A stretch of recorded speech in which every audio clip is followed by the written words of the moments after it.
Hi guys! Welcome back to my YouTube channel. So ayun.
So ayun guys, isa sa makakuha nyo guys is KOF ni Guinevere. Ayan.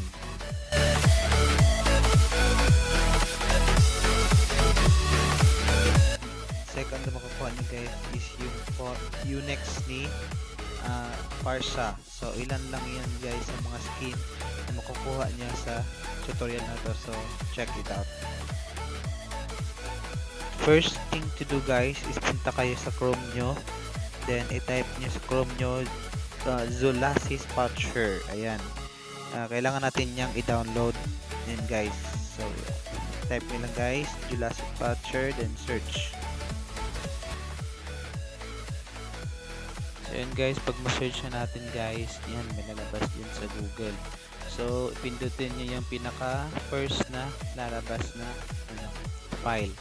And guys, may lalabas na download. So you need to download that apps guys para makuha natin yung skin. So before that guys, basahin muna natin kung ano yung nakalagay sa file na ito. So yun guys, basahin nyo yun guys. And pagkatapos natin basahin guys is i-download na natin. So let's go. Kita nyo ng download. So pindutin nyo lang yung download guys para ma-download na. Yan. Just wait lang tayo ng ilang minutes.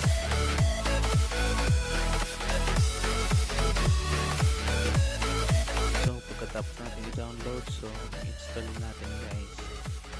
Yan. Install natin. Pagkatapos natin, pag ma-install na yun guys, open natin yung application na Zulasis Patcher.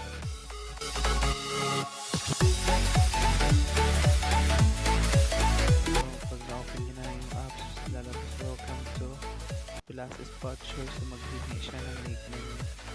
So type ko dyan nickname Domo, or is enter nyo lang.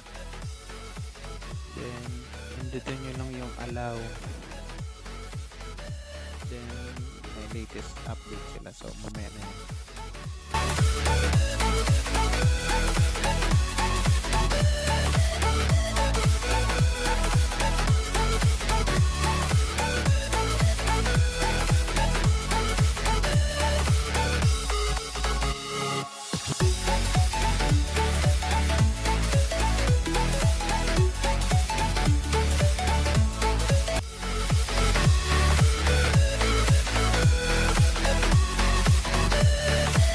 Hindi ko napakita sa iyo yung ibang skin guys kasi nag-loading pa siya. So yun.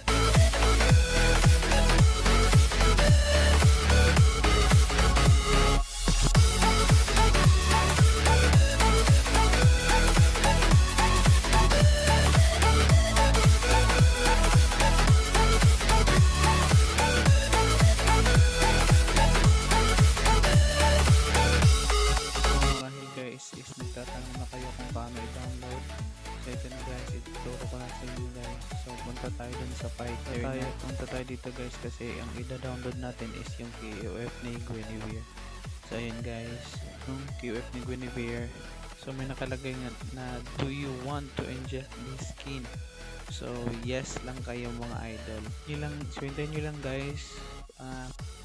Magda-download siya para inject yung skin sa inyong Mobile Legends. So paalala lang guys, before tayo i-open yung Mobile Legends natin, kailangan natin i-delete yung apps na Zolasis Patcher.